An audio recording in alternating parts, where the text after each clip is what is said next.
Arkadaşlar merhaba. Vlog çekiyoruz. Uzun zaman oldu kamp vlog çekmeyeli ya.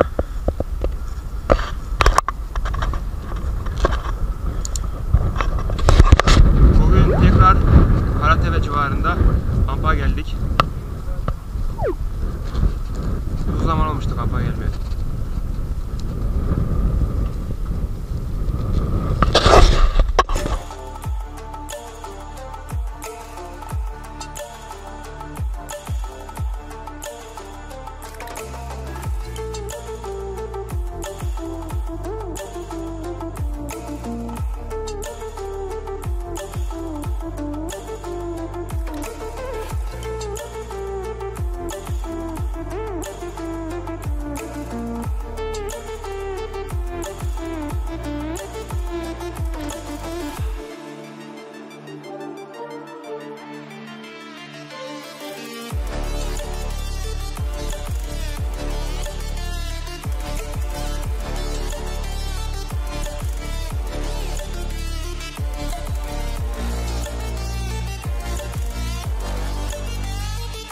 Arkadaşlar herkese merhaba. Bugün Karatepe'deyiz. Daha önceden çekmiş olduğumuz Aslantaş Barajı kamp videomuz vardı. Bir yıl oldu onun üstüne. Tekrardan aynı bölgeye kamp yapmaya geldik. Bu sefer farklı yerdeyiz. Halka açık yerde değiliz arkadaşlar. Bu sefer doğayla iç içeyiz. Önceki videomuzda halka açık alanda kamp yapmıştık.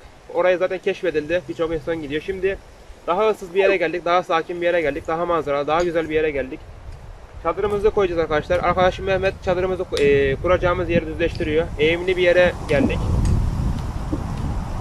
Eski videoyu izlemediyseniz Karatepe Aslantaş Barajı kampı adlı videomuzu izleyebilirsiniz. Bugün Mehmet'le beraber tekrar geldik.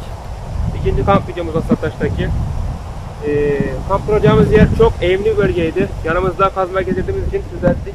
Dümdüz bölge haline getirdik. Çadırımızı kuracağız. Manzaralı, keyifli, 2 gece 3 gün sürecek güzel bir kamp yapacağız arkadaşlar. Diğer videoları paylaşacağım.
Arkadaşlar yeri gayet güzel bir şekilde düzleştirdik kazmayla.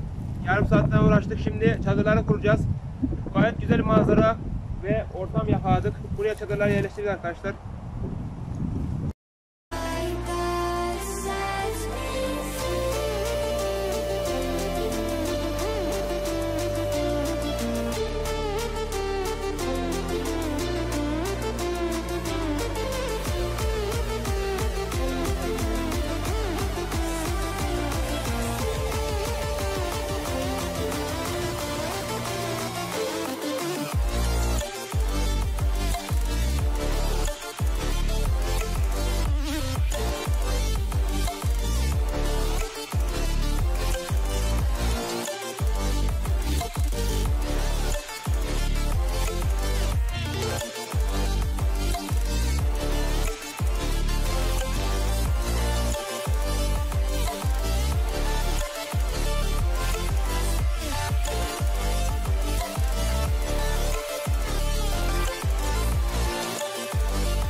Woo!